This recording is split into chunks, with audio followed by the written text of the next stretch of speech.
Salam, apa kabar? Saya Pastor Rubil, saya berasal dari Sabah, tetapi saya melayani di Perak, ya. Dan saya sudah kawin, istri saya orang asli Perak, dan anak saya 3 orang, 2 laki dan 1 perempuan, ya. Baiklah, hari ini saya bersyukur karena hari ini saya dibagi peluang untuk sharing dengan firman Tuhan. Saya percaya ini adalah bukan rancangan kehendak kita, tapi saya percaya ini adalah rancangan Tuhan, ya. Jadi apa yang terjadi itu selalunya itu adalah rancangan Tuhan. Yang baik itu selalunya rancangan dari Tuhan. Ya, yang tidak baik itu selalunya rancangan dari keinginan kita sendiri, ya. Ya, oke, baiklah. Pada hari ini ya kita akan teruskan, ya. Jadi sebelum itu mari kita berada di hadapan Tuhan, mari kita sama berdoa, ya, karena tanpa penyertaan Tuhan kita tidak mampu untuk melakukan sesuatu, karena biar Roh Kudus bekerja dan Roh Kudus membuka telinga dan pikiran kita, ya. Baiklah, mari kita sama-sama berdoa. Bapa Surgawi yang kami muliakan dalam nama Tuhan Yesus, Tuhan, pada hari ini kami bersyukur, pada hari ini kami ada di tempat ini dan untuk memuliakan nama-Mu. Jadi sebelum hamba-Mu yang tidak ada apa-apa ini Tuhan untuk berkata-kata, beri dia kuasa, kemampuan dan kebijaksanaan agar apa yang disampaikan oleh hamba-Mu ini Tuhan biarlah kebenaran dari firman-Mu Bapa. Pakai lidahnya Tuhan, dan segala roh-roh yang berusaha untuk melemahkan, menjatuhkan ataupun menggagalkan, kami perintahkan, kami usirkan dalam nama Yesus. Biar Roh Kudus bekerja tempat ini Bapak. Terima kasih Bapak. Darah Yesus, darah Yesus. Amin. Baiklah, kita akan terus pada hari ini, ya. Jadi saya percaya kita tidak lama lagi akan menyambut hari Natal, yaitu Merry Christmas. Ya, walaupun mungkin kita sambut hari Natal, kita merayakan hari Natal tidak seperti sebelum-sebelumnya. Karena semenjak COVID melanda di negara kita, ya kita seperti tidak bebas, bukan karena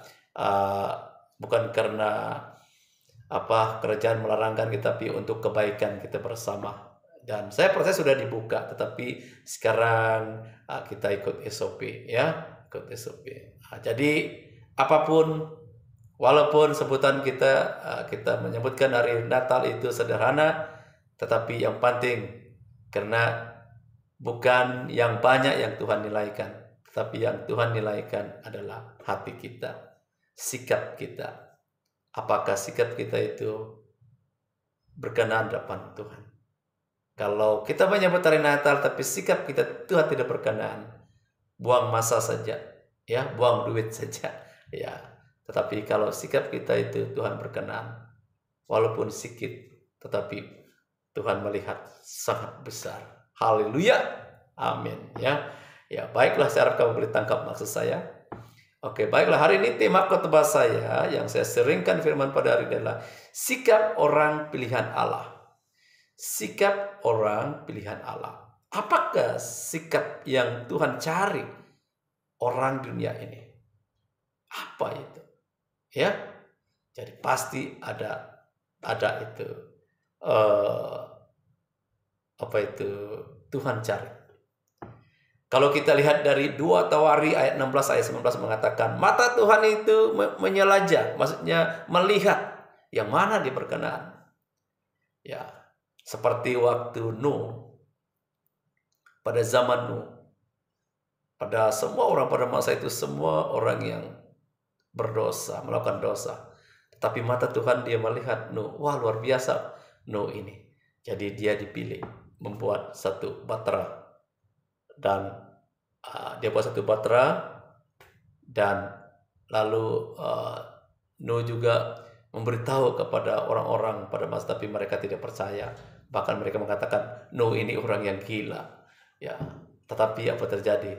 Keluarga Nuh yang selamat waktu banjir itu melanda pada dunia ini, ya. Ya, jadi itulah Tuhan itu berkenan. Siapa yang dia berkenan? Tapi zaman kita sekarang ini, apakah yang Tuhan lihat? Tuhan bukan lihat dari Kau kaya, kau miskin, kau hitam, kau putih, kau pendek, kau rendah, kau tinggi, sebagainya, kau keriting. Ya, tetapi Tuhan melihat sikap dan hati kita. Dan saya juga percaya kepada Yusuf dan Maria. Ya, kita lihat dari Yusuf dan Maria. Mari kita lihat dari Matius bab 1 ayat 18. Matius bab 1 ayat 18 ya. Kita lihat dengar ayat ini, saya akan baca. Matius bab 1 ayat 18. Kelahiran Yesus Kristus adalah seperti berikut. Pada waktu Maria ibunya bertunangan dengan Yusuf, ternyata ia mengandung dari Roh Kudus sebelum mereka hidup sebagai suami istri.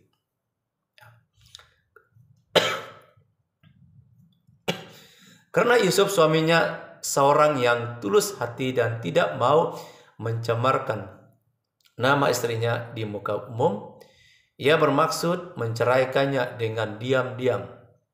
Tetapi ketika yang mempertimbangkan maksud itu, malaikat Tuhan nampak kepadanya dalam mimpi dan berkata, Yusuf anak Daud, janganlah engkau takut mengambil Maria sebagai istrimu, sebab anak yang di dalam kandungannya adalah dari Roh Kudus.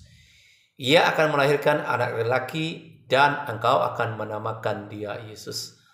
Engkau akan menamakan dia Yesus, ya, karena dialah yang akan menyelamatkan umatnya dari dosa mereka. Hal itu terjadi supaya genaplah yang difirmankan Tuhan oleh Nabi. Ayat 23, sesungguhnya anak darah itu akan mengandung dan melahirkan seorang anak laki-laki, dan mereka akan menamakan dia Emmanuel, yang berarti Allah menyertai kita. Ayat 24, sesudah bangun dari tidurnya, Yusuf berbuat seperti yang diperintahkan malaikat Tuhan itu kepadanya. Ia mengambil Maria sebagai istrinya. Amin. Jadi apa yang kita lihat dari firman Tuhan dari Matius bab 1 ayat 18 sampai 24 ini menceritakan tentang kisah dua orang pasangan, yaitu Maria dan Yusuf. Ya, selalunya hari ini saya bahaskan tentang Yusuf. Ya, kenapa Tuhan pilih Maria dan Yusuf? Apa yang ada dengan mereka? Nah, katakan mereka kaya. Mungkin sederhana saja, bapak dia juga adalah tukang kayu. Nah, kayak dan katakan itu Yusuf ini handsome boy dan sebagainya, tapi saya rasa juga mungkin dia juga ada watak itu juga, ya. Mungkin juga kecantikannya ataupun apa yang ada dalam kedua orang ini, ya. Tetapi saya percaya kalau kita lihat dari 2 Tawari ayat 16, 2 Tawari bab 16 ayat yang ke-9 itu, mata Tuhan menjelajah, melihat siapa yang dia berkenan, siapa yang dia cari.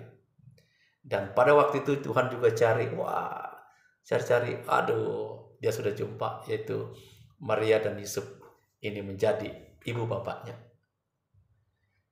Ya, jadi Tuhan pun datang, ya.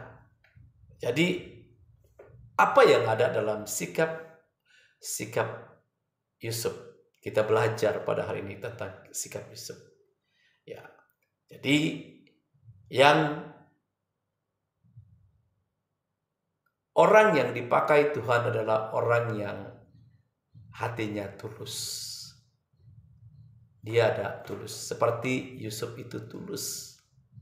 Kalau kita lihat ayat yang ke-19, ayat yang ke-19 mengatakan, karena Yusuf suaminya seorang yang tulus hati dan tidak mau mencemarkan nama istrinya di muka umum, ia bermaksud menceraikannya dengan diam-diam. Kalau kita lihat ayat yang ke-19, karena Yusuf suaminya seorang yang tulus hati, tulus hati, tahu kan itu tulus hati? Orang yang tulus hati itu adalah orang yang tidak tipu. Orang yang dikatakan jujur. Ya, hatinya tulus. Jadi saya percaya Tuhan pakai Yusuf sebagai bapaknya karena hatinya tulus. Ya, ini yang kita belajar pada hari ini. Ya. Dan saya percaya juga kalau kita mau dipakai oleh Tuhan, pertama kita harus tulus. Karena Tuhan itu mencari orang-orang yang siapa yang dia pakai, apa yang dia pilih. Ya, jadi dia melihat Yusuf ini adalah hatinya tulus. Seperti juga kalau kita lihat Nabi Nuh. Nabi Nuh pada zaman Nabi Nuh, dia adalah orang yang baik, dekat kepada Tuhan. Kalau zamannya, ya dibanding dengan yang lain semuanya berdosa. Tapi ada satu orang, yaitu Nabi Nuh. Jadi akhirnya Nabi Nuh selamat, dan Nabi Nuh juga dipakai oleh Tuhan, dipilih oleh Tuhan untuk menjadi manusia yang hidup pada banjir pada zaman Nuh.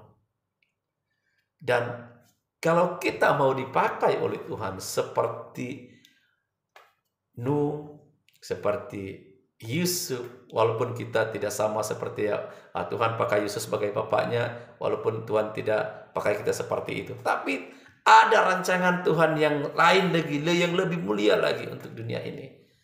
Ya, jadi pertama yang dia pakaikan, yang dia percaya adalah dia melihat hati kita. Seperti Yusuf, ayat 19 mengatakan, karena Yusuf suaminya seorang yang tulus hati dan tidak mau mencemarkan. Ya, kita lihat di sana Yusuf ini adalah orang yang tulus hati. Dan saya percaya itu sebabnya Tuhan pilih Yusuf menjadi bapaknya. Ya. Haleluya. Amin. Yang kedua, orang yang dipakai Tuhan adalah orang yang kalau pertama tadi adalah hati yang tulus. Yang kedua, abaikan dendam. Ya, kalau kita lihat ayat yang ke-19 juga masih yang ke-19, tapi ayat yang ke-B.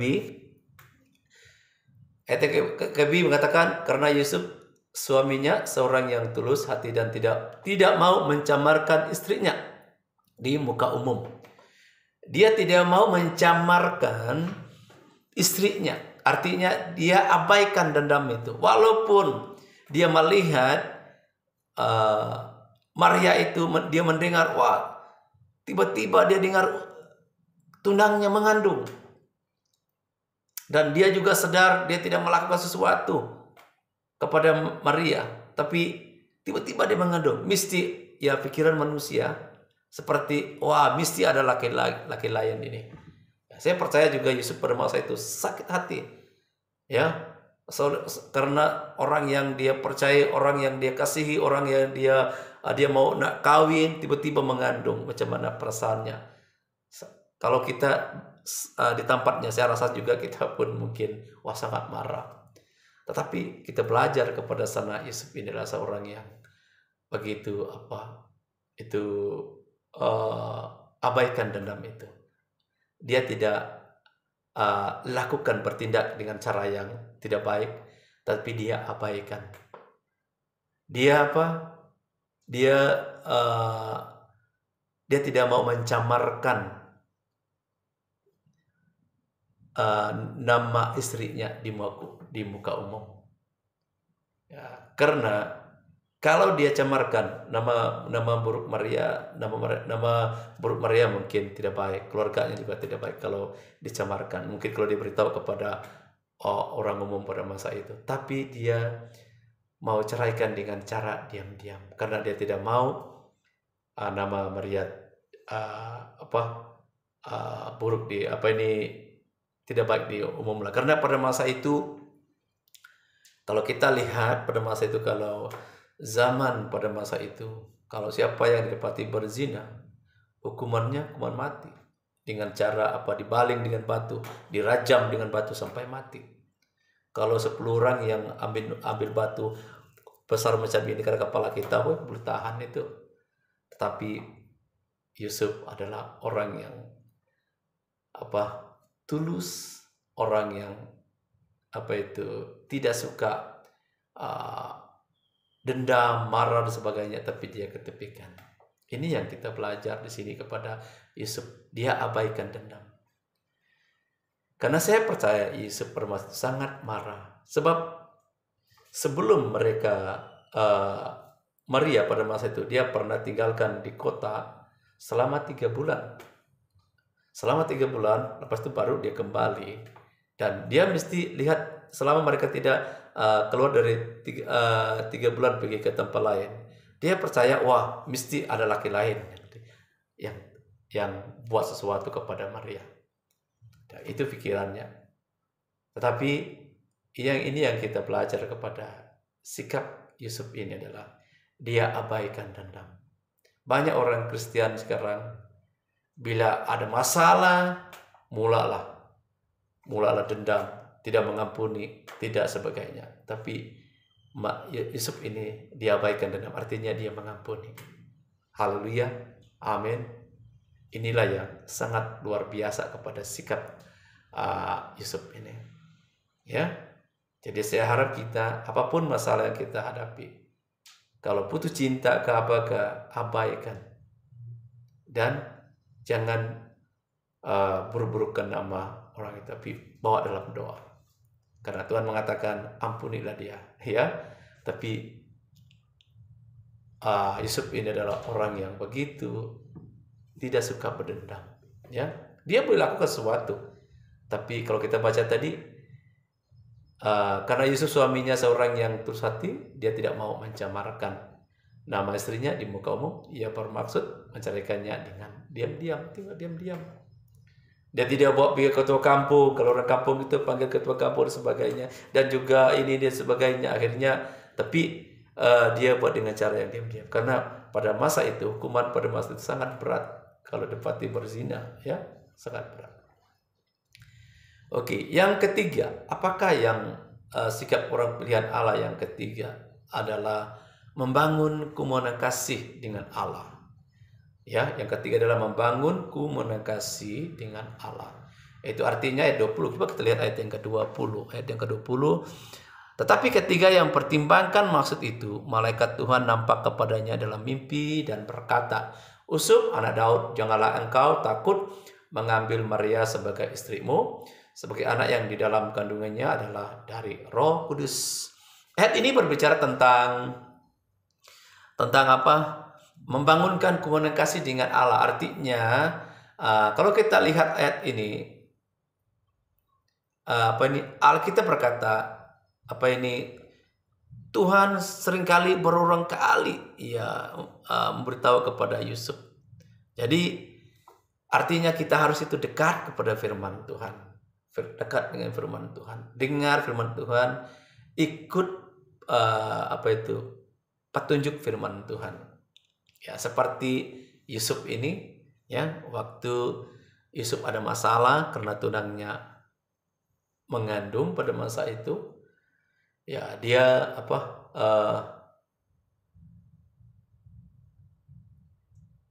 pada masa itu Yusuf itu tidur. Dia tidur, ya. Saya percaya waktu Yesus tidur pada masa itu dia baring, dia adalah banyak pikirannya. Dia pikir tentang bukan tentang, tapi dia juga pikir, saya percaya dia mesti, Tuhan, kenapa tunang saya seperti ini? Tuhan tolong saya seperti dia. Saya percaya dia berdoa, minta petunjuk dari Tuhan. Karena itu sebabnya dia boleh tidur, supaya dia boleh tertidur, ya. Kalau mungkin dia tidak berdoa, mungkin dia tidak tidur, mungkin dia jalan sini jalan sana. Tapi saya bayangkan dia boleh tertidur, artinya dia itu ditunjuk kepada Tuhan, dia boleh tenang lagi, ya, boleh ada ketenangan lagi sehingga dia boleh tidur. Dan waktu dia tertidur itu, disitulah Tuhan